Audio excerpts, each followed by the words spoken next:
Hello everyone. तो सभी बच्चों को वेलकम है हमारे चैनल में। हम लोग पढ़ रहे थे इलेक्ट्रोस्टैटिक्स, और इलेक्ट्रोस्टैटिक्स में हम लोग यार क्वेश्चंस बैंक का डिस्कशन करवा रहे थे, चैप्टर वाइज और टॉपिक वाइज, है ना।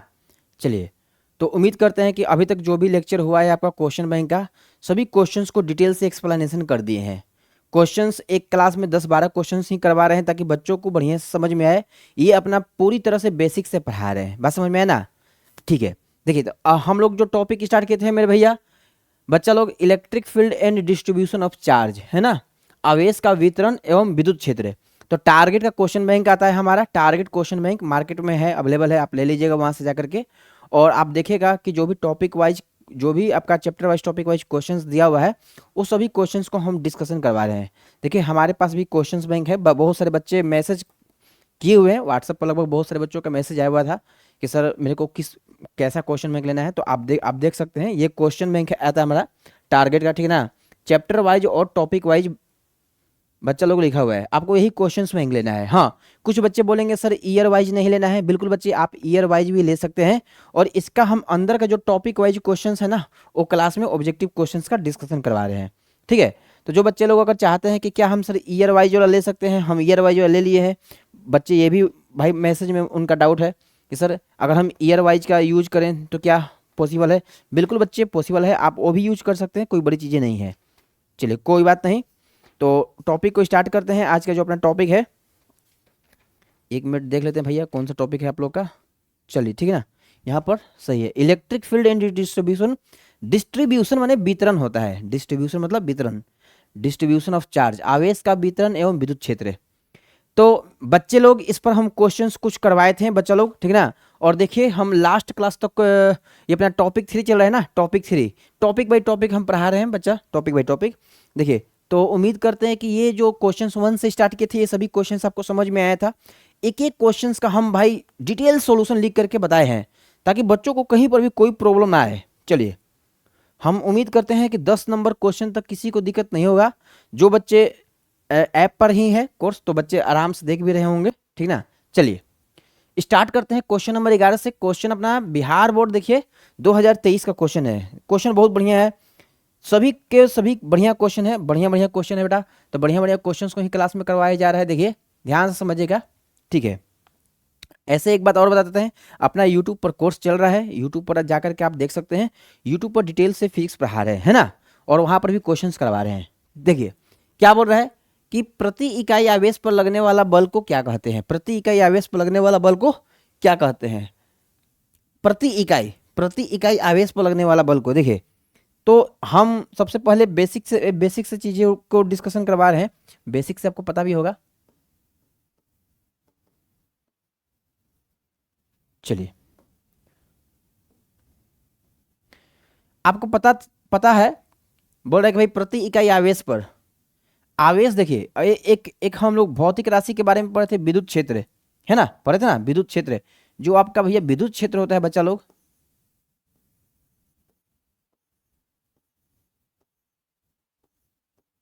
विद्युत क्षेत्र ये क्या होता है बताइए। ये होता है लगने वाला बल को, बल ऊपर लग रहा है, प्रति इकाई मतलब ये नीचे लग रहा है। नीचे कौन है, नीचे आपका आवेश। तो बोलेंगे प्रति इकाई आवेश पर लगने वाला बल को क्या कहते हैं, तो विद्युत क्षेत्र कहते हैं। ये बेसिक था, ठीक ना, ये डिफिनेशन के अकॉर्डिंग था, अकॉर्डिंग टू ये डिफिनेशन लिखे हुए हैं बच्चे, ठीक है, अकॉर्डिंग टू डिफिनेशन ये लिखा हुआ है। अच्छा ठीक है, कोई बात नहीं है, बच्चों को ये पता भी होगा। अब यदि हम ये बोले, देखिएगा कि विद्युत क्षेत्र को क्या से रिप्रेजेंट करते हैं, विद्युत क्षेत्र को ई से रिप्रेजेंट करते हैं, ठीक है। बल को एफ से, और नीचे में क्या हो जाएगा आपका चार्ज क्यू है, ठीक है ना। तो बताइए प्रति इकाई आवेश पर लगने वाले बल को क्या कहते हैं बेटा, विद्युत क्षेत्र कहते हैं। उम्मीद करते हैं कि सभी बच्चों को पता होगा, ठीक ना। बेसिक चीज है, लास्ट क्लास में डिस्कशन भी करवाए थे। तो बताइए कहाँ पर है, option number C is the right answer, विद्युत क्षेत्र, है ना। ठीक है, बेसिक बेसिक ही क्वेश्चंस आपके आए हुए हैं एग्जाम्स में, कोई भी ज़्यादा डिफिकल्ट क्वेश्चंस नहीं है। क्वेश्चंस को ध्यान से पढ़िएगा, अच्छे से क्वेश्चंस को बनाइएगा। क्वेश्चंस कुछ कुछ भी क्वेश्चंस में खास नहीं है, ठीक है। खास बस आपको है क्या, आप रिवीजन करिए, कॉन्सेप्ट को बढ़िया से पढ़ के जाइए बस, और कुछ नहीं। विद्युत क्षेत्र क्या होता है, बल बटे आवेश। नेक्स्ट क्वेश्चन में आते हैं, क्वेश्चन नंबर 12। क्वेश्चन नंबर 12 पे देखिए, बहुत बढ़िया क्वेश्चन है, अच्छा क्वेश्चन, बढ़िया क्वेश्चन में बोलेंगे इसको। बोल रहा है कि ये आवेशी चालक के बाहरी सतह पर विद्युत क्षेत्र होता है।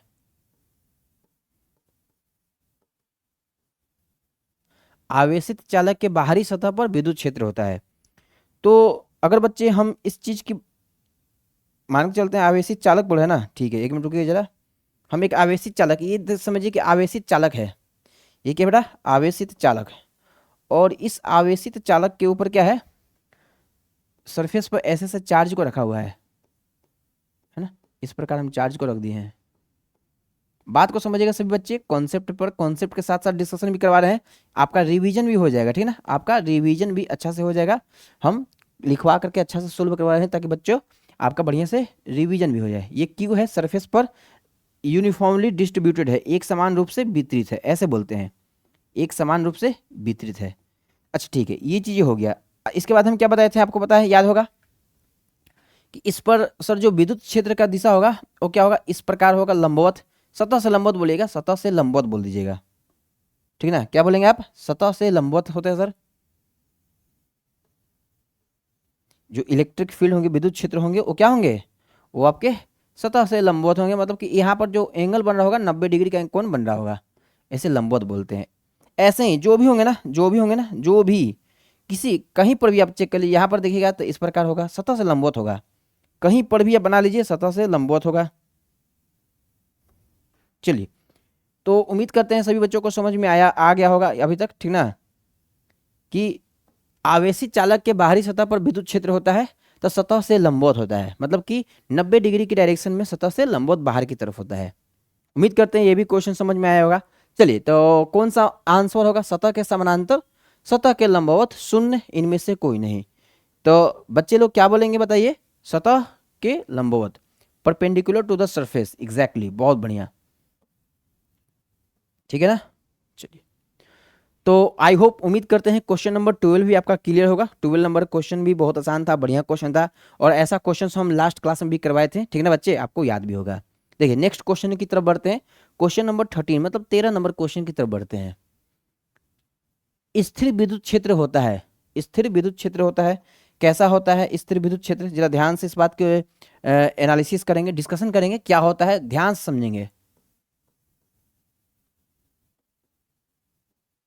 ये क्वेश्चन 2 बार रिपीट किया हुआ है, तो अच्छा, ये क्वेश्चन अभी लेटेस्ट भी शायद आया हुआ है, यहाँ पर जो भाई बनाने वाले हैं वो भूल गए होंगे सर, तो यहाँ पर ईयर में अभी लेटेस्ट में भी क्वेश्चन देख रहे थे इसको।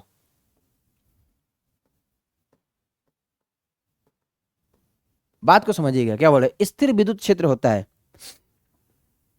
जो इलेक्ट्रोस्टैटिक फोर्स है उसका नेचर क्या होता है। देखिए फोर्स का 2 ही नेचर होता है बेटा, फोर्स का 2 ही नेचर होता है, एक तो होता है कंजर्वेटिव, एक होता है नॉन कंजर्वेटिव, याद रखिएगा, संरक्षित और असंरक्षित, याद रखिएगा ना, संरक्षित और असंरक्षित। तो अगर स्थिर विद्युत क्षेत्र की बात करते हैं तो संरक्षित होता है। ठीक है, ये तो हम ये बोल दिए कि सर स्थिर विद्युत क्षेत्र संरक्षित होते हैं, ये चीज हम बोलना आसान है, बोलना कुछ भी आसान है, बोल सकते हैं कि सर जो स्थिर विद्युत क्षेत्र है, स्थिर विद्युत क्षेत्र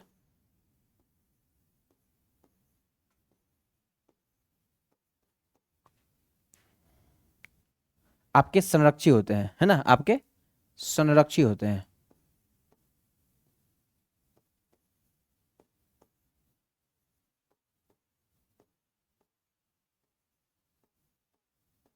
ये हम बोले कि स्थिर विद्युत क्षेत्र क्या होते हैं, संरक्षित। संरक्षण का भी मतलब है कंजर्वेटिव। भाई कंजर्वेटिव क्या होते हैं भैया, बात को समझिएगा, जब हम किसी चार्ज को एक बिंदु से दूसरे बिंदु तक ले जाते हैं, जब हम किसी चार्ज को एक बिंदु से, पहला पॉइंट क्या लिखा है कि स्थिर विद्युत क्षेत्र आपके संरक्षित होते हैं, तो इसमें मान के चलिए हम एरो दे देते हैं कि भैया स्थिर विद्युत क्षेत्र आपके संरक्षित होते हैं। दूसरा बात को समझिएगा, संरक्षण का मतलब क्या हुआ, अगर स्थिर विद्युत क्षेत्र आपके संरक्षित होते हैं, रुकिए एक मिनट बढ़िया से लेते हैं, स्थिर विद्युत क्षेत्र क्या होते हैं, संरक्षित होते हैं। स्थिर विद्युत क्षेत्र आपके क्या होते हैं, संरक्षित होते हैं। तो संरक्षित का मतलब क्या होता है, देखिए संरक्षित को इंग्लिश में बोलते हैं भैया कंजर्वेटिव। क्या बोलते हैं, कंजर्वेटिव। जब कोई चार्ज को एक स्थान से दूसरे स्थान तक ले जाया जाता है, और जो भी रास्ता, जिस रास्ते से हम चार्ज को, मतलब सुनिए फिर से बात को, अगर कोई भी किसी आवेश को, किसी बिंदु को, एक बिंदु से दूसरे बिंदु तक ले जाते हैं, तो आवेश जिस मान के चलते ए बिंदु से बी बिंदु पर आवेश गया, तो आवेश जो है पथ पर निर्भर नहीं करेगा, पथ पर निर्भर नहीं करेगा। अब जब पथ पर निर्भर नहीं करेगा तो हम क्या बोलेंगे, भाई जब पथ पर निर्भर नहीं किया है तो वर्क डन, वर्क की बात करते हैं, ये बंद लूप नहीं बनाया ना। हो सकता है कि जाने का रास्ता कैसा भी हो सकता है, पथ की लंबाई पर निर्भर नहीं करेगा। तो जो भी इस सिचुएशन में जो फील्ड क्रिएट होगा आपके कंजर्वेटिव नेचर के होंगे, मतलब कि संरक्षी के नेचर के होंगे, है ना। तो इलेक्ट्रोस्टैटिक्स में हम लोग क्या पढ़ते हैं बताइए, इलेक्ट्रोस्टैटिक्स में ये बोलते हैं ना कि चार्ज को हम लोग एक पॉइंट से दूसरे पॉइंट तक ले जाते हैं, है ना, कुछ वर्क करके। चलिए, तो स्थिर विद्युत क्षेत्र क्या होते हैं, संरक्षी होते हैं। नेक्स्ट पॉइंट लिखना चाहते हैं तो हम बोल देते हैं, पॉइंट को आराम से लिखिए, आपको समझ में आ जाएगा। चलिए नेक्स्ट पॉइंट लिख लीजिए। नेक्स्ट पॉइंट क्या बोलेंगे, आवेश को एक बिंदु से दूसरे बिंदु तक ले जाने में किया गया कार्य पथ पर निर्भर नहीं करता है, ठीक ना। आवेश को लिख देते हैं यहां पर, देखिए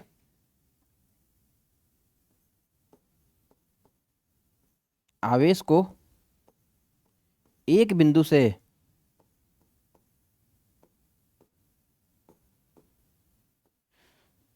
दूसरे बिंदु तक है,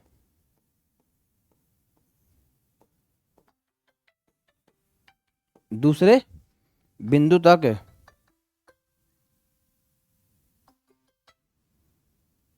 आवेश को, एक मिनट रुकिए बच्चे,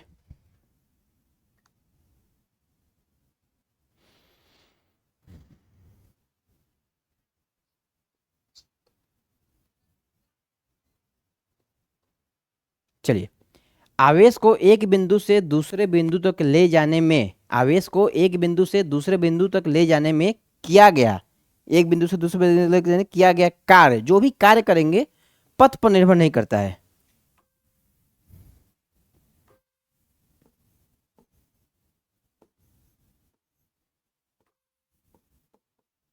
ले जाने में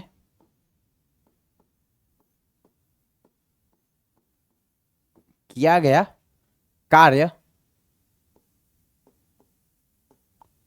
पथ, मतलब कि रास्ता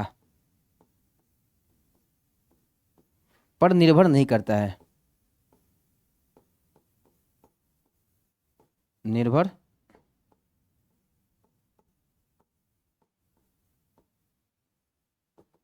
नहीं करता है, ठीक ना। ऐसे बोलेंगे कि सर आवेश को एक बिंदु से दूसरे बिंदु तक ले जाने में किया गया कार्य पथ पर निर्भर नहीं करता है, या फिर पथ की लंबाई पर, ऐसे बोल सकते हैं बेटा, पथ की लंबाई पर निर्भर नहीं करता है, ठीक ना। चलिए इसलिए क्या बोलेंगे कि जो भी बंद पथ है ना, बंद पथ, मान के चलिए आवेश को एक स्थान से आवेश को एक बिंदु से, जैसे यहाँ पर एग्जाम्पल समझिएगा, ऐसे ऐसे एग्जाम्पल देते हैं कि बेटा ये मान के चलिए, जनरली समझिएगा, जनरली क्या होता है, हम लिखवाना चाहते हैं बेटा, देखिए मान के चलते हैं ये कोई बेटा आवेश था यहाँ पर, ये बिंदु आपका क्या है ए, ये बिंदु क्या है ए, ये बिंदु क्या है आपका बी है, बी है। अब हम लोग क्या करते हैं यहाँ पर कि यहाँ पर जो आवेश Q है, इस आवेश को अगर हम ए बिंदु से बी बिंदु तक लेकर के जाते हैं, कहाँ से लेकर, ए बिंदु से बी बिंदु तक लेकर जाते हैं, तो ये जो आवेश है ना, जो भी वर्क करेंगे इस आवेश के ऊपर, जो भी वर्क करेंगे, वर्क जो भी करेंगे, वर्क करेंगे ए से बी तक, वो क्या होगा, पथ की लंबाई पर निर्भर नहीं करता है, पथ की लंबाई पर निर्भर नहीं करेगा, ठीक ना, पथ की लंबाई पर निर्भर नहीं करेगा। जो भी वर्क करेंगे ए से बी तक आवेश को ले जाने में, जो भी वर्क किए वो पथ की लंबाई पर निर्भर नहीं करता है, पथ की लंबाई पर निर्भर नहीं करेगा, या फिर नहीं करता है, ऐसे बोल सकते हैं। चलिए, हो ना, मतलब कि जो भी अगर चार्जेज हैं आपको ए से बी तक लेकर के जाना है, आप अभी देख रहे हैं स्ट्रेट लाइन है, ऐसा देखने में ऐसा होता नहीं है रियल टाइम में, है ना। हो सकता है बेटा, हो सकता है ये भी ऐसा भी हो सकता हो कि ये जो चार्ज है ना, ये इस रास्ता से जा रहा हो, या फिर ये इस रास्ता से जा रहा हो, कुछ भी हो सकता है, पॉसिबिलिटी कुछ भी हो सकता है। चार्ज ए से बी तक जाना है तो हो सकता है कि बेटा ये इसके माध्यम से भी जा सकता है, ए सी बी और ए और डी बी। हो सकता है कि आवेश आपका ए सी बी के थ्रू भी चल जाए, और ए डी बी के थ्रू भी चल जाए, और ए बी के थ्रू सीधे भी चल जाए। तब बोलेंगे जो भी वर्क कर रहे हैं ए से बी तक पथ की लंबाई पर निर्भर नहीं करता, है ना, ऐसा कुछ याद रखना है आपको। चलिए तो इस चीज़ को हटा देते हैं, ध्यान से आप समझिएगा, स्टेटमेंट में लिख दिए हैं। अच्छा ठीक है, नेक्स्ट बात क्या बोलेंगे, चलिए यहाँ तक अगर नोट डाउन कर लिया होंगे तो नेक्स्ट बात में एक और बात लिख देते हैं। कंजर्वेटिव का मतलब होता है, यहाँ पर लिख दे क्या, यहाँ पर स्पेस है, थोड़ा सा स्पेस से लिख देते हैं। अगर हम बंद पथ पर कुल कार्य निकालते हैं, क्लोज्ड पाथ के लिए, बंद पथ पर कुल कार्य शून्य होता है, शून्य होगा।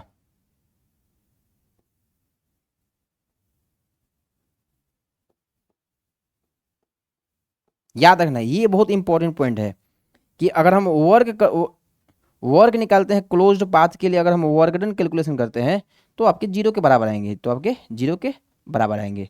उम्मीद करते हैं सभी बच्चों को ये कॉन्सेप्ट समझ में आ गया होगा, ठीक है ना भाई। चलिए इतना चीज आपको याद रखना पड़ेगा। संरक्षी का मतलब होता है, कंजर्वेटिव का मतलब कि स्थिर विद्युत क्षेत्र संरक्षित होते हैं। संरक्षित का मतलब क्या होता है, आवेश को, संरक्षी का ही मतलब लिखवाए हैं, संरक्षी का मतलब कंजर्वेटिव होता है इंग्लिश में। इसका मतलब होता है आवेश को एक बिंदु से दूसरे बिंदु तक ले जाने में किया गया कार्य पथ पर निर्भर नहीं करता है, रास्ता पर निर्भर नहीं करता है। यहाँ पर एग्जाम्पल से समझा दिए, जो वर्क है आपका ए से बी तक, डब्ल्यू माने वर्क कार्य करते हैं ना, ए से बी तक पथ की लंबाई पर निर्भर नहीं करता है। बंद पथ पर कुल कार्य शून्य होगा, याद रखिएगा बेटा। अगर ऐसा भी क्वेश्चन आ सकता है, क्वेश्चन तो ऐसा भी हो सकता है ना कि बेटा स्थिर विद्युत क्षेत्र क्या होते हैं, संरक्षित होते हैं, इसलिए कार्य क्या होगा। अगला क्वेश्चन आपके एग्जाम में 2027 के पेपर में ये क्वेश्चन देखने के लिए मिल सकता है कि स्थिर विद्युत क्षेत्र, वो ऐसा पूछेगा कि स्थिर विद्युत क्षेत्र संरक्षित होते हैं, इसका क्या मतलब है। कुल कार्य बराबर क्या होगा, zero, not equal to zero, constant, infinity, कुछ भी हो सकता है ना। तो ऑप्शन से लोग डिजाइनिंग कर सकते हैं इसके अकॉर्डिंग। चलिए उम्मीद करते हैं ये कॉन्सेप्ट बच्चों को समझ में आया होगा। तो बताइए कौन से होते हैं, संरक्षित नेचर के होते हैं। थोड़ा सा डिटेल डिस्कशन करना जरूरी था इसके बारे में ताकि बच्चों को समझ में आ जाए। है रुकिए एक मिनट यार, पता नहीं यार किसका फोन आ रहा है बार बार, थोड़ा हम फोन को देख ही लेते हैं पहले। चलिए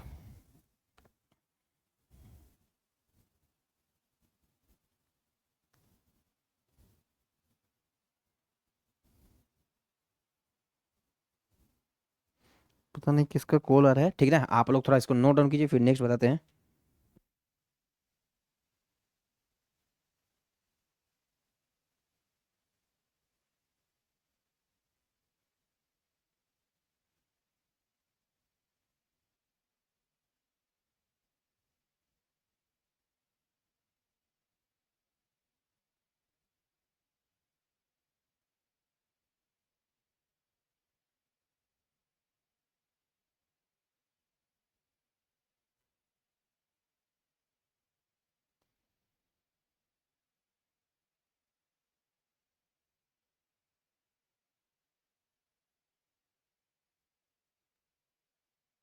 चलिए ठीक है ना, तो क्वेश्चन नंबर 14 की तरफ बढ़ते हैं। उम्मीद करते हैं सभी बच्चों को 30 नंबर क्वेश्चन क्लियर होगा।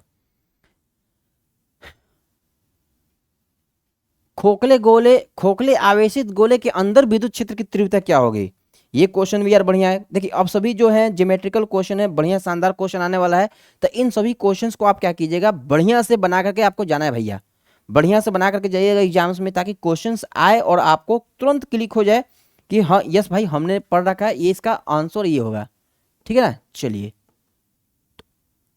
एक बात बताइए, अगर हम खोखले आवेशित गोले के भीतर विद्युत क्षेत्र निकालेंगे, विद्युत क्षेत्र की तीव्रता निकालेंगे, तो कभी आएगा विद्युत क्षेत्र की तीव्रता नहीं, सरफेस पर आ सकता है भैया। हमने डेरिवेशन भी कर रखा है इसका, सरफेस पर आता है। तो एक बात बताइए, जो भी चार्ज का जो डिस्ट्रीब्यूशन होता है, जो भी चार्ज होता है, चार्ज का या डिस्ट्रीब्यूशन, अगर हम ये एक खोखला गोला कंसीडर कर लेते हैं कि सर ये अपने पास एक खोखला गोला है, ठीक है भैया, हमने मान लिया कि खोखला गोला है। अब इसके ऊपर ध्यान से देखिएगा, अब इसके ऊपर क्या होगा कि जो चार्ज का जो डिस्ट्रीब्यूशन होता है इसका सरफेस पर होता है, यहाँ होगा, यहाँ होता है ना। सिग्मा बोलते थे, आपको सिग्मा बताए थे कि सिग्मा क्या होगा, इसका चार्ज डेंसिटी, स्फेरिकल सेल के लिए, खोखले गोले के लिए।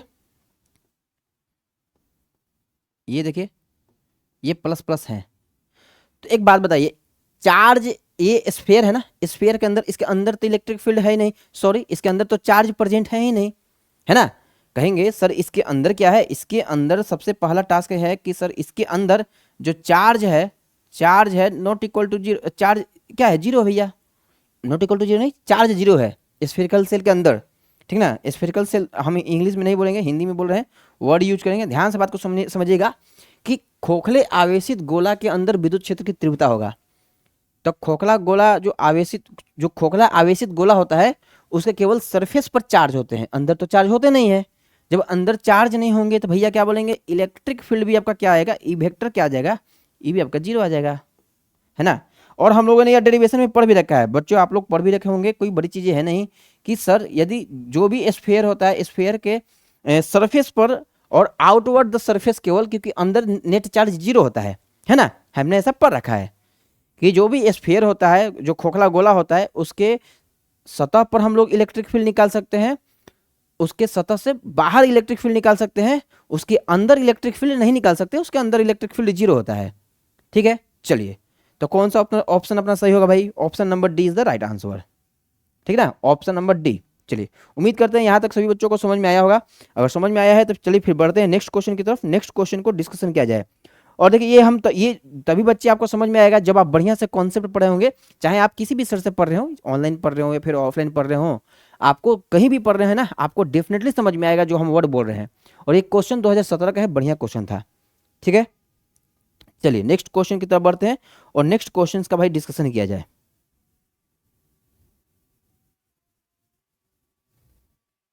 ठीक है, उम्मीद करते हैं सभी बच्चों को समझ में आया होगा। खोखला आवेशित गोला के अंदर चार्ज नहीं होता है, याद रखिएगा। चार्ज जो माने आवेश, हिंदी मीडियम है तो यार चार्ज मतलब आवेश, इतना समझिएगा कि खोखला आवेशित गोला के अंदर कोई भी आवेश नहीं होता है, आवेश केवल उसके सतह पर होता है।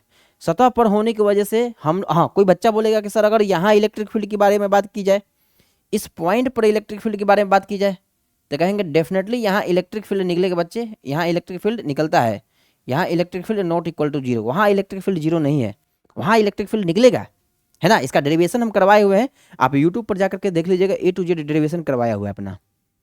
चलिए ठीक है, बढ़ते हैं नेक्स्ट क्वेश्चन की तरफ। नेक्स्ट क्वेश्चन देखते हैं, क्वेश्चन नंबर 15, मतलब कि 15 नंबर क्वेश्चन। ये बोल रहा है भैया कि आपको विद्युत क्षेत्र का जो तीव्रता है ना, उसका डायमेंशन फार्मूला मतलब बीमीय सूत्र बता दीजिए क्या है।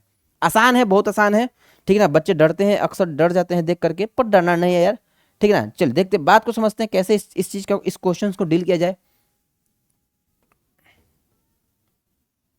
चलिए ठीक है, हम बोलेंगे सर मेरे पास एक फार्मूला पता है पहले से इलेक्ट्रिक फील्ड का। जब तक आप देखिए, याद रखिएगा बच्चे, फार्मूला जब तक आपको याद रहे तब तक आपको कहीं भी कोई चिकन दिक्कत नहीं होने वाला है। चाहे आप मेरे भैया आप ऐसा ही मात्रक बताइए, चाहे आप बीमा सूत्र बताइए, आपको केवल फार्मूला याद होना चाहिए। तो विद्युत क्षेत्र की तीव्रता मतलब ई के बारे में बात कर रहा है। हम लोग क्या जानते हैं, हम लोग लिखेंगे, हम लोग जानते हैं कि वी नो डेट, ठीक है। हम लोग क्या जानते हैं सर, हम लोग ये चीज जानते हैं क्या, जो आपका इलेक्ट्रिक फील्ड होता है, इलेक्ट्रिक फील्ड ये क्या होता है, एफ बटे क्यू के बराबर होता है, एफ बटे क्यू के बराबर होता है, ये चीज हम लोग जानते हैं, ठीक है।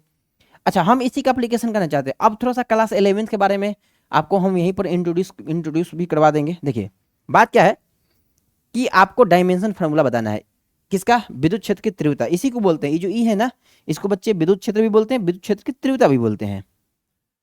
हम क्या करते हैं, इसका डायमेंशन फार्मूला निकालना है। तो सबसे पहला टास्क क्या होगा, आपको स्क्वायर ब्रैकेट में ई लिखना पड़ेगा।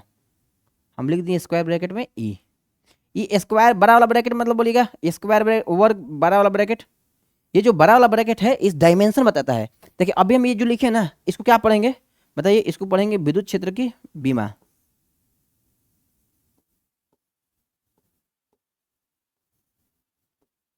विद्युत क्षेत्र की तीव्रता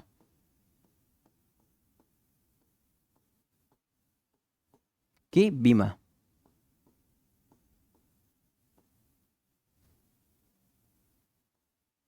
चलिए ऐसे पढ़ेंगे, विद्युत क्षेत्र की तीव्रता की बीमा, ऐसे पढ़ सकते हैं। अच्छा ठीक उसी प्रकार हम ऐसे नहीं लिख सकते क्या, अब हम लिख सकते हैं, क्या लिखेंगे, ध्यान से बात को समझिएगा जरा जरा। हम ये चीज लिख सकते हैं, जो आपका इलेक्ट्रिक फील्ड है बड़ा वाला ब्रैकेट के अंदर रहेगा, ये क्या लिखेंगे बताइए,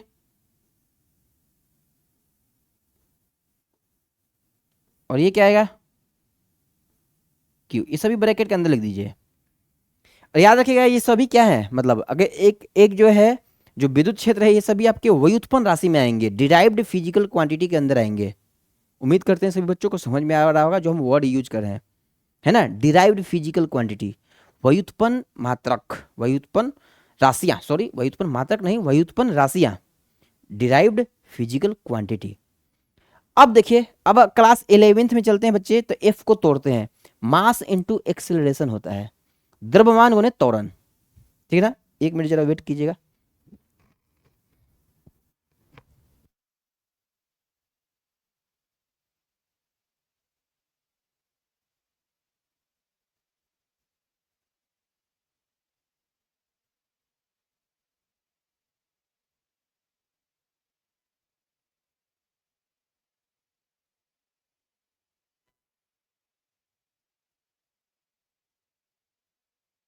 ठीक है ना।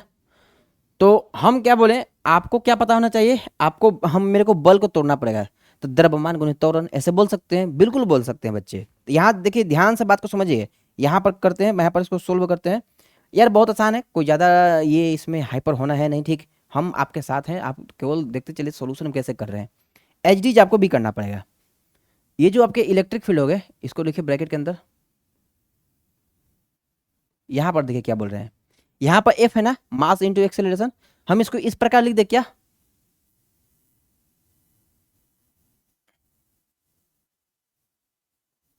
एम ए, और नीचे में क्यू,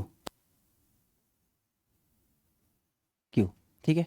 इसको अपन ऐसे भी लिख सकते हैं बच्चे, ध्यान दीजिएगा, इसको अलग अलग कर लेते हैं। ये एम हो गया, ये भैया जी आपका ए हो गया, और नीचे में ये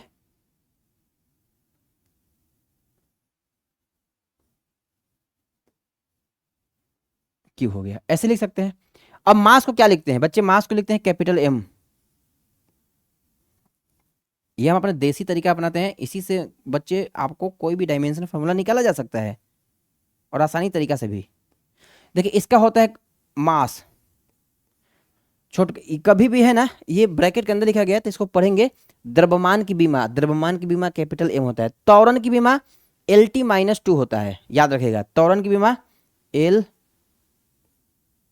टी और माइनस टू होता है, ठीक है।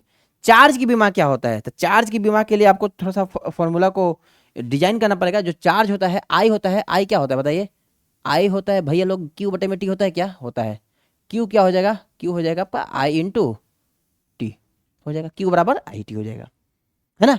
चलिए अगर हम चार्ज में ब्रैकेट लगाते हैं तो हमको आई टी में भी ब्रैकेट लगाना पड़ेगा। तो हम यहाँ पर 1 मिनट और तोड़ देते हैं, ध्यान से देखिएगा। यहीं पर नहीं, यहीं पर लिख देते हैं, इसको हटा करके लिख देते हैं ताकि बच्चों को ज़्यादा लिखना ना पड़े। देखिएगा,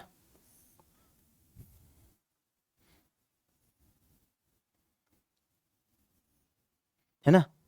देखिए क्या लिखेंगे यहाँ पर, आई टी, आई टी मतलब करंट। अच्छा विद्युत धारा, आप तो आपका पता है ना भाई, आपको आधारी, आधारी राशि में आता है विद्युत धारा आई, और टी समय भी आपका आधारी है, ठीक है, बहुत बढ़िया। तो यहाँ से क्या बोलेंगे, आई का क्या हो जाएगा, एम्पियर हो जाएगा, और टी का भाई टाइम का कैपिटल टी हो जाता है। मतलब ये ब्रैकेट के अंदर लिखा हुआ है, ब्रैकेट के अंदर, तो समझिए कि ब्रैकेट के अंदर आई इंटू टी है, तो करेंट इंटू समय, है ना, एटी, एटी बोलेंगे इसको। तो देखिए क्या आ गया,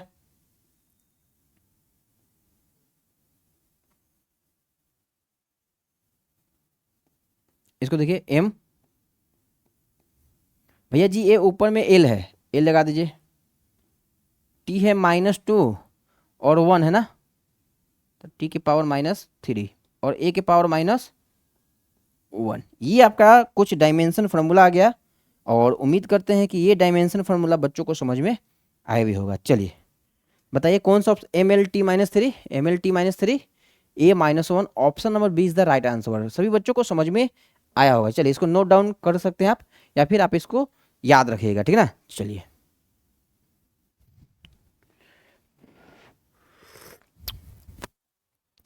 बढ़ते हैं नेक्स्ट क्वेश्चन की तरफ।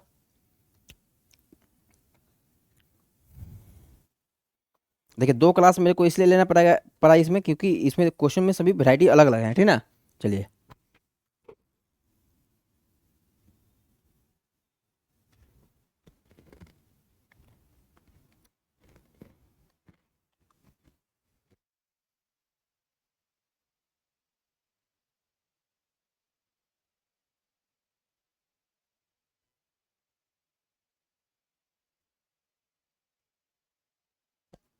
बढ़ते हैं नेक्स्ट क्वेश्चन की तरफ। उम्मीद करते हैं सभी बच्चों को समझ में आया होगा।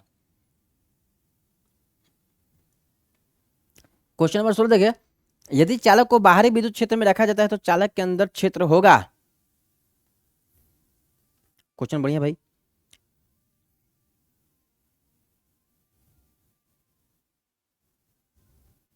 यदि चालक को बाहरी विद्युत क्षेत्र में रखा जाता है,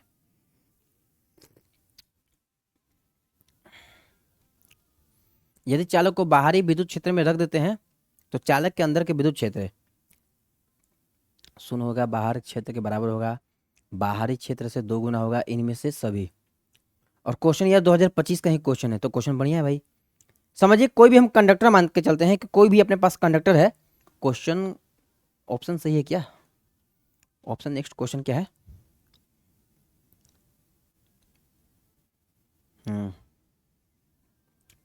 यदि कोई भी चालक को हम बाहरी विद्युत क्षेत्र में रख देते हैं तो चालक के अंदर का क्षेत्र क्या होगा? पहला बात, यार चालक के अंदर का क्षेत्र होगा। चालक के अंदर क्षेत्र होता है कि नहीं? चालक के अंदर क्षेत्र नहीं होता है सर। भाई कोई भी कंडक्टर जो होता है ना, कंडक्टर उसके सरफेस, उसके सतह पर चार्ज होते हैं, उसके अंदर चार्ज नहीं होते हैं, तो इसलिए उसके अंदर का इलेक्ट्रिक फील्ड शून्य होता है। चाहे आप उसको बाहर रखिए चाहे कहीं भी रखिए, इलेक्ट्रिक फील्ड थोड़ा ना चेंज हो जाएगा। बताइए समझ में आया क्या जो हम बात बोले? सर एक बात बताइए कि अगर कोई भी यदि चालक को बाहरी विद्युत क्षेत्र में रख देते हैं, एक बात बताइए, बाहरी विद्युत क्षेत्र में रख देते हैं तो चालक के अंदर का क्षेत्र बोला है। तो अभी इस क्वेश्चन को देख करके अभी आप नहीं बता सकते क्या? इस क्वेश्चन को देख करके बता सकते हैं? इस क्वेश्चन को अगर हम कोई बाहरी इलेक्ट्रिक फील्ड में रख देते तो क्या अंदर के इलेक्ट्रिक फील्ड चेंज हो जाएगा क्या? नहीं भैया, बाहर अंदर के इलेक्ट्रिक फील्ड कोई चेंज नहीं होगा। सर अंदर चार्ज होता ही नहीं है, तो चाहे आप उसको कहीं भी रखिए इलेक्ट्रिक फील्ड शून्य ही रहेगा मेरे भैया, शून्य ही रहेगा बच्चा लोग। उम्मीद करते हैं सभी बच्चों को समझ में आ गया होगा। कौन सा ऑप्शन हो जाएगा? Option number A. याद रखिएगा कि हमेशा चालक जो होता है ना, चालक के अंदर का विद्युत क्षेत्र हमेशा क्या होता है? शून्य होता है। बाहर विद्युत क्षेत्र शून्य नहीं होता है। चालक के अंदर चार्ज ही नहीं, आवेश ही नहीं उपस्थित है। जब आवेश उपस्थित ही नहीं है बेटा तो इलेक्ट्रिक फील्ड डेफिनेटली आपके 0 होंगे। अब हम इस चालक को उठा करके बाहर के विद्युत क्षेत्र में ले जाकर रख देते हैं तो क्या बाहर का विद्युत क्षेत्र जबरदस्ती उसके अंदर विद्युत क्षेत्र उत्पन्न कर देगा? नहीं भैया, ऐसा कुछ बात नहीं है, ऐसा नहीं होने वाला है। चलिए उम्मीद करते हैं ये क्वेश्चन समझ में आ गया होगा। क्वेश्चन यार बिहार बोर्ड 2025 का था, बढ़िया क्वेश्चन था, तो आप इसको बढ़िया से पढ़ करके जाइएगा। ये क्वेश्चन कंफ्यूज करने वाला था, देखिएगा तो कंफ्यूज हो जाएगा। ये देखिए, धातु के आवेशित गोले के पृष्ठ से गोले के केंद्र की ओर जाने पर विद्युत क्षेत्र का मान। देखिए क्वेश्चन सब वही है, केवल घुमा फिरा के पूछा गया आपको। भैया आपको हमें मान के चलिए यहां पर बनाए हुए हैं, यहां पर आके देखिए धातु का एक ये आवेशित गोला है, कहाँ गया? ये धातु का एक आवेशित गोला है ना, खोखले आवेशित गोला है। अब इसके क्या है भाई? सेंटर की तरफ जा रहा है, सेंटर तो कहीं बीच में होगा, बीच में कहीं सेंटर होगा ना, बीच में कहीं सेंटर होगा। तो इलेक्ट्रिक फील्ड का मान पूछा कि सेंटर की तरफ जाने पर इलेक्ट्रिक फील्ड का मान क्या होगा? तो ये तो आंख बंद करके लगा रहा है भाई, सर्वत्र शून्य हो रहता है, हमेशा शून्य रहेगा, चाहे कुछ भी कर लो भाई, कुछ भी कर लो, आंसर में कोई फर्क नहीं पड़ने वाला है। धातु के आवेशित गोले के पृष्ठ से यहाँ पर कहोगे तो हम एक्सप्लेनेशन भी एक बार कर देते हैं, ध्यान से देखना। पर मेरे को नहीं लगता कि एक्सप्लेनेशन करने लायक ये क्वेश्चन है, वेस्ट ऑफ टाइम क्वेश्चन है। एक ही क्वेश्चन को बार बार रिपीट किया गया है अलग अलग बातों में समझा करके। देखो क्या बोल रहा है, ये है ठीक है। जब इसका सेंटर की बात कर रहे हैं तो आप यहां से एक सेंटर ले लो भाई,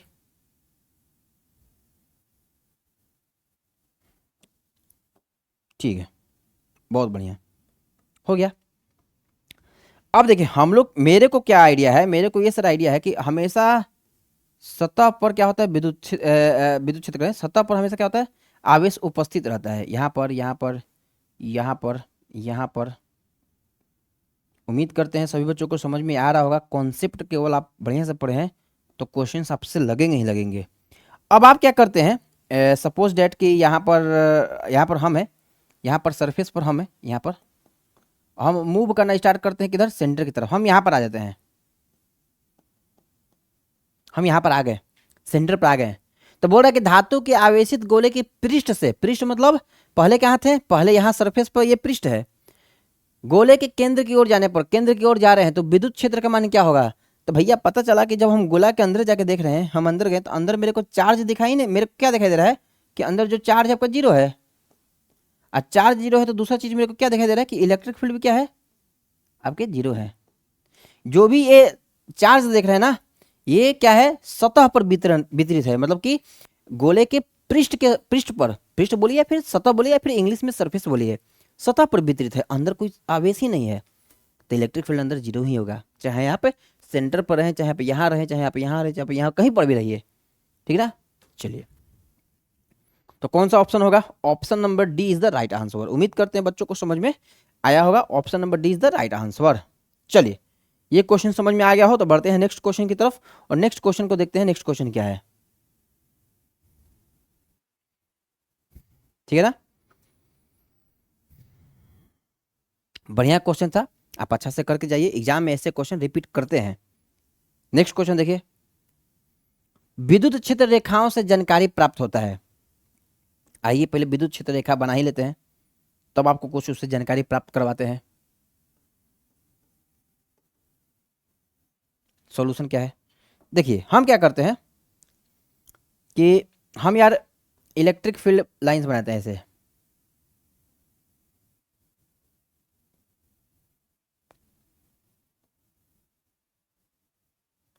तीन ही बनाते हैं, सफिशियंट है समझने के लिए, समझना है। ये आपके इलेक्ट्रिक फील्ड है, ई वेक्टर,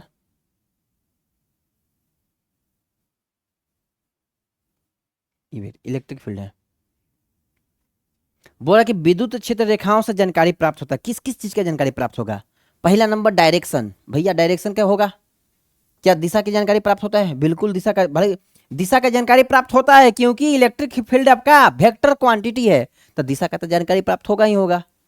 उम्मीद करते हैं मेरी बातें आपको समझ में आया होगा। बोल रहा है कि दिशा की जानकारी प्राप्त होता है, ये बात सही है कि गलत है, आप इसकी पुष्टि कर सकते हैं क्या? हम कहेंगे जी बिल्कुल, ये बात बिल्कुल सही है कि दिशा की जानकारी प्राप्त होगा, क्या कि भाई इलेक्ट्रिक फील्ड तो खुद बेटा वेक्टर क्वांटिटी है। क्षेत्र की शक्ति, स्ट्रेंथ, हाँ भाई बिल्कुल, अगर ये इलेक्ट्रिक फील्ड पास पास होंगे तो प्रबल विद्युत क्षेत्र होगा। बताए हैं हम, ऐसा कंसेप्ट बताए हैं ना भाई, सभी चीज़ें हम कंसेप्ट में डिस्कशन किए हुए हैं ऑन द यूट्यूब। आप जाइए यूट्यूब में, वहाँ पर जाके प्लेलिस्ट देखिएगा A to Z। हम केवल विद्युत आवेश सतत क्षेत्र में आपको हम 24 लेक्चर पढ़ाए हुए हैं। अब बोल देते हैं यार चैलेंज है कि मोर देन सफिशिएंट है, आप जाकर के देख लीजिए, है ना। अगर ये विद्युत क्षेत्र रेखाएं पास पास होंगी तो प्रबल विद्युत क्षेत्र होगा, अगर ये विद्युत क्षेत्र रेखाएं दूर दूर होंगे तो दुर्बल होगा। तो बोल रहे क्षेत्र की शक्ति, हाँ भाई शक्ति भी बताएगा, पास पास और दूर दूर से पता चल जाएगा शक्ति कितना है। आवेश की प्रकृति, हाँ भाई आवेश की प्रकृति, ऐसा क्यों सर, क्यों आप बोल रहे हैं कि सर आवेश की प्रकृति कैसे सर?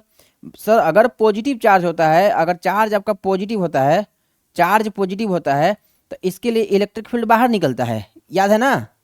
याद है कि भूल गए? भूल गए वो दिन। धनात्मक आवेश के लिए इलेक्ट्रिक फील्ड की दिशा बाहर की तरफ होती है, ये चीजें बच्चों को पता होना चाहिए, पता होगा भी, ऐसा कोई बड़ी चीज है नहीं, आप पढ़े भी होंगे, है ना। चलिए,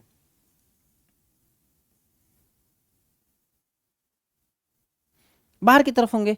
हाँ, एट दैट टाइम अगर हम निगेटिव चार्ज के लिए बात करें कि सर निगेटिव चार्ज के लिए क्या होगा भैया, आप निगेटिव चार्ज के लिए बता सकते हैं क्या? तो हम क्या बोलेंगे, हाँ भाई बिल्कुल बता सकते हैं, निगेटिव चार्ज के लिए इलेक्ट्रिक फील्ड अंदर की तरफ होंगी, इलेक्ट्रिक फील्ड आपके अंदर की तरफ होंगे, मतलब यहाँ इलेक्ट्रिक फील्ड अंदर की तरफ,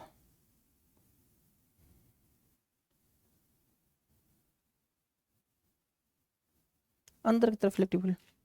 तो बोल रहा है कि आवेश की प्रकृति, आवेश की प्रकृति भी बताएगा, तो ऑप्शन नंबर आपका ये भी सही है।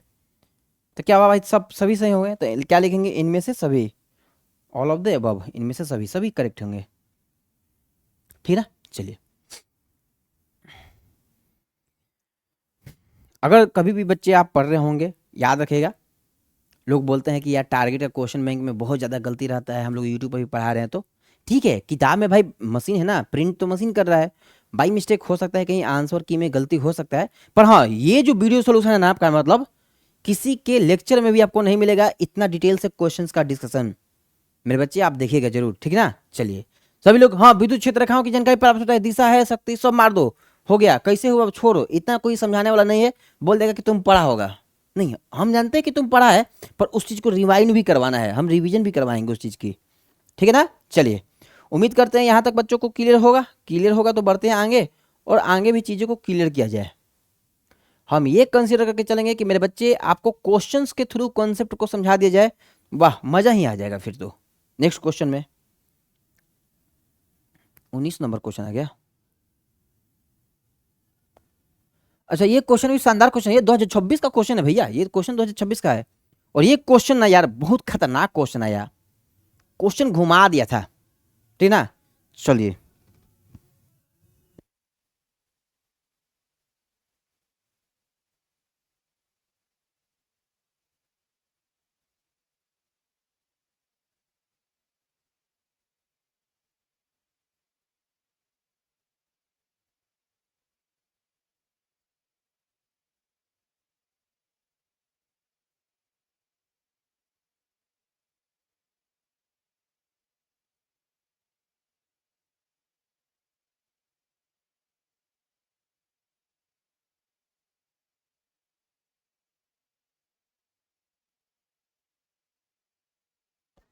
देखिए क्वेश्चन क्या बोल रहा है कि जब एक परावैद्युत को बाहरी विद्युत क्षेत्र में रखा जाता है तो परावैद्युत के अंदर प्रभावी विद्युत क्षेत्र होगा। देखिए परावैद्युत क्या होता है, परावैद्युत के अंदर भी विद्युत क्षेत्र होता है। तो सपोज डेट ये मान के चलना है आपको, हम बस मतलब इस तरह का समझाते हैं कि ये जो इलेक्ट्रिक फील्ड है, ये जो बच्चे आप इलेक्ट्रिक फील्ड देख रहे हैं, ये परावैद्युत के कारण है,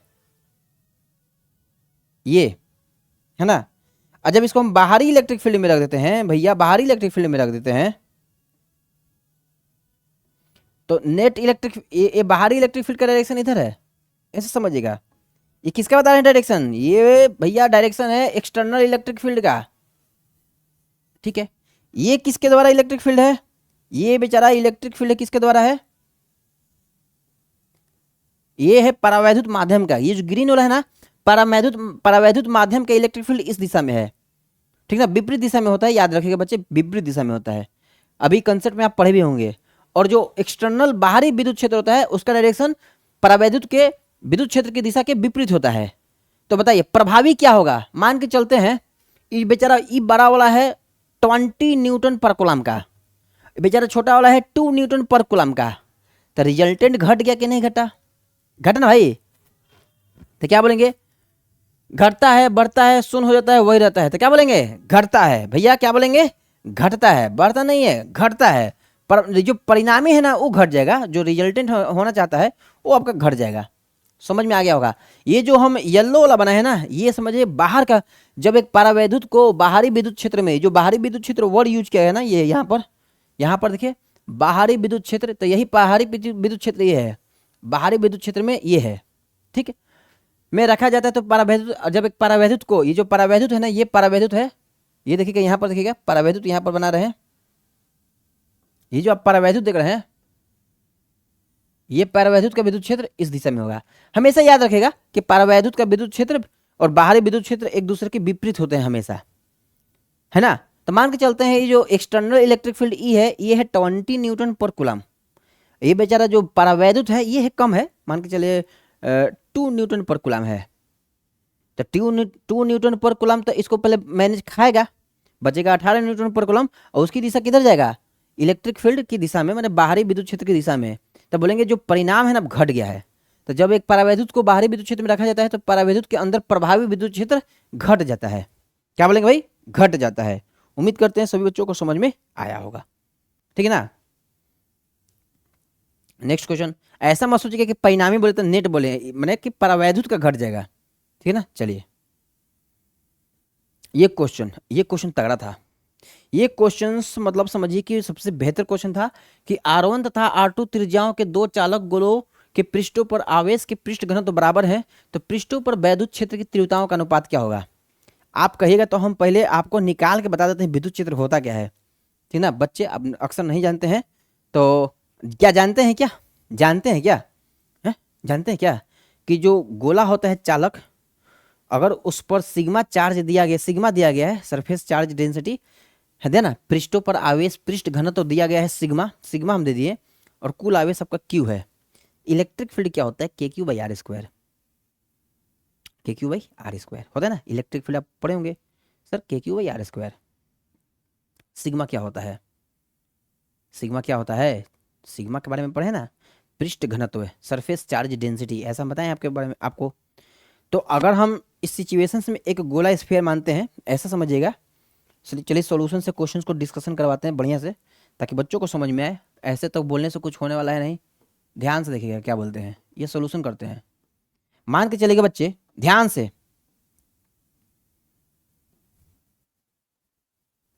ये गोला मान लीजिए, ये है, एक यहाँ मानिए, मान के चलना है, ऐसे मान के चलिए कि इसका जो इलेक्ट्रिक फील्ड है E1 है,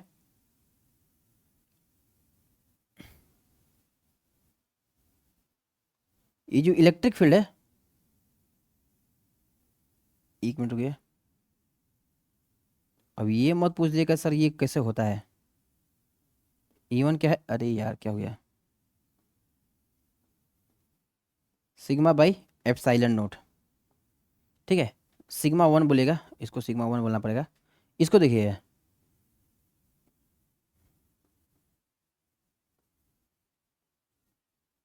E2 sigma 2 by epsilon note, ऐसा हम बोल दिए कि पहला बेचारा ये चालक। अच्छा ये जानते हैं क्या, ये आप जानते हैं कि ये निकलता कैसे है? इस चीज़ को हम आपको करके बता दें।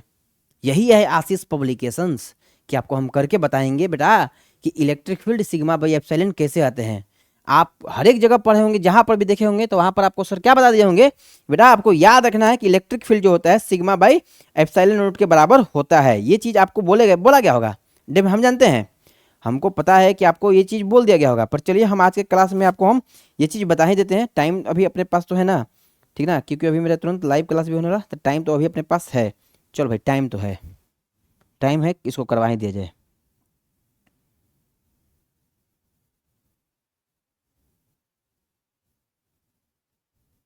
चलिए हो गया ना, इस पेज पर आइए, यहाँ पर आइए, यहाँ पर आपको कॉन्सेप्ट सिखाते हैं कुछ इंपॉर्टेंट कॉन्सेप्ट।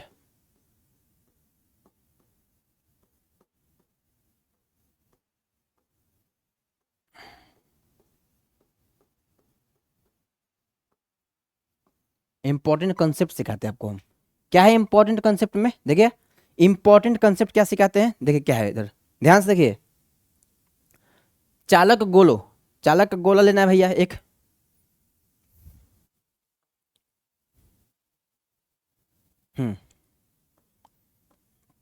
इस पर ये मान के चलिए कि सर इस पर क्यू आवेश है और पृष्ठ घनत्व सिग्मा है आपका, पृष्ठ घनत्व सिग्मा है। तो हम लोग क्या लिखेंगे, हम लोग जानते हैं कि we know date,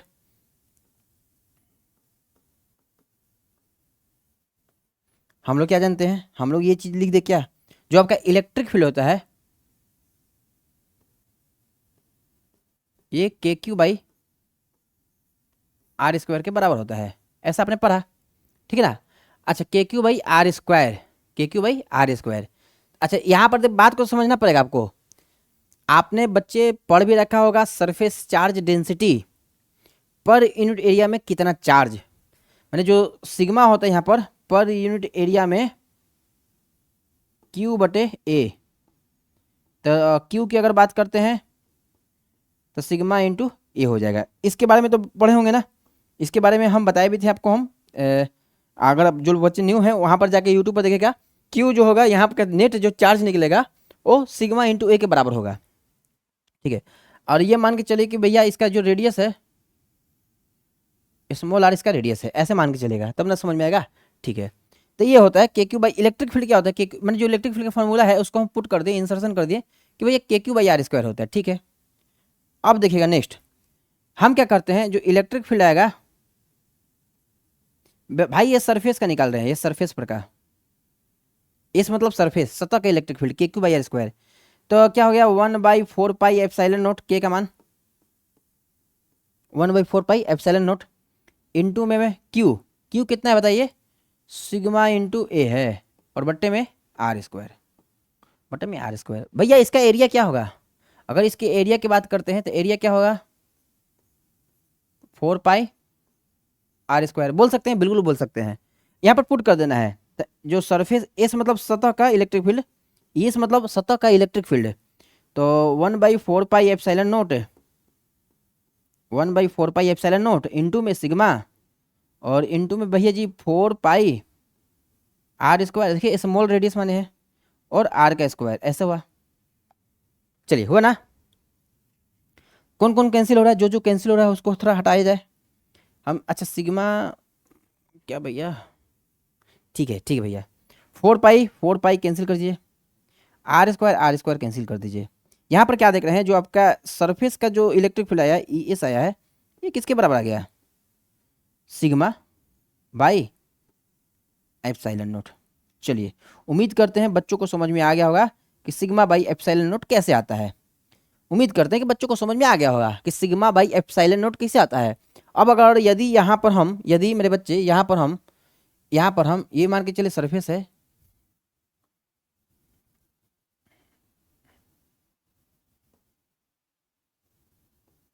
E S है, ई एस निकालना चाहते हैं, तो सिग्मा बाई एप्सिलॉन नॉट का क्या होता है, बराबर,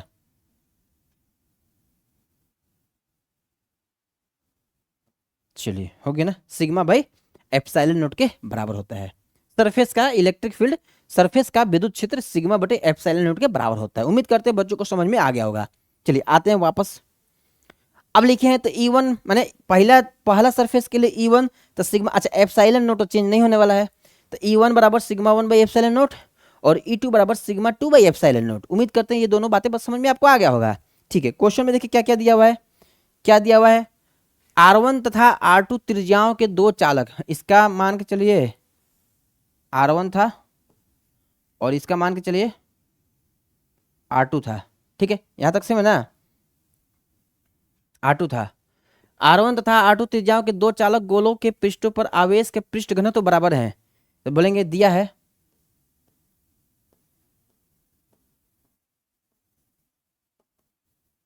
क्या, सिग्मा 1 बराबर सिग्मा 2 और बराबर में सिग्मा, ऐसे बोल दीजिए, ऐसे बोल सकते हैं बिल्कुल, क्योंकि इसका क्या है ना कि इसका आपको पृष्ठ घनत्व अगर इसका मान लेते हैं बेटा सिग्मा है, सिग्मा 1 है, तो इसका क्या होगा सिग्मा 2। ये दोनों आपस में बराबर है, सिग्मा के बराबर मान लेते हैं। चलिए सिग्मा के बराबर मान लिए, हो गया, सही बात है।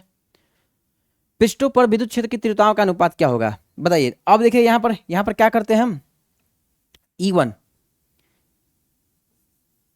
E1 की बात करते हैं, तो सिग्मा 1 बटे एप्सिलॉन नोट, तो सिग्मा 1 क्या होगा, सिग्मा बाई एप्सिलॉन नोट हो गया।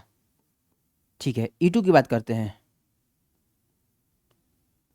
सिग्मा 2/एप्सिलॉन naught, sigma by epsilon naught. आए समझ में। अब यदि हम E1/E2 निकालते हैं,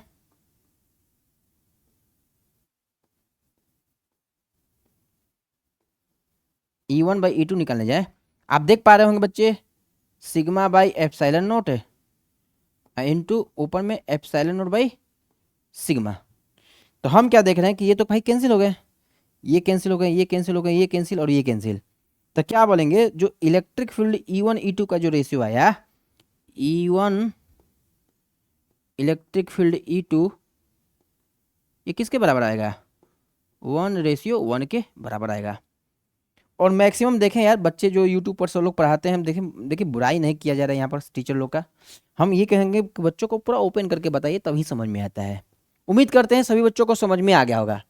ये बेचारा पहला चालक था, चालक गोला के था, दो चालक गोलो, पहला चालक गोला, ये दूसरा चालक गोला, पहला का पृष्ठ घनत्व सिग्मा 1, दूसरा का सिग्मा 2, पहला का रेडियस R1, दूसरा का R2, पहला का इलेक्ट्रिक फील्ड सिग्मा 1/एप्सिलॉन नोट, सिग्मा 2/एप्सिलॉन नोट। ठीक ना, क्योंकि आवेश का डिस्ट्रीब्यूशन अलग अलग होगा ना, क्योंकि बोला गया है कि R1 R2 में रेडियस अलग अलग है, पर क्वेश्चन में दिया गया कि पृष्ठ घनत्व बराबर है, तो सिग्मा 1 बराबर सिग्मा 2 के बराबर ले लिए।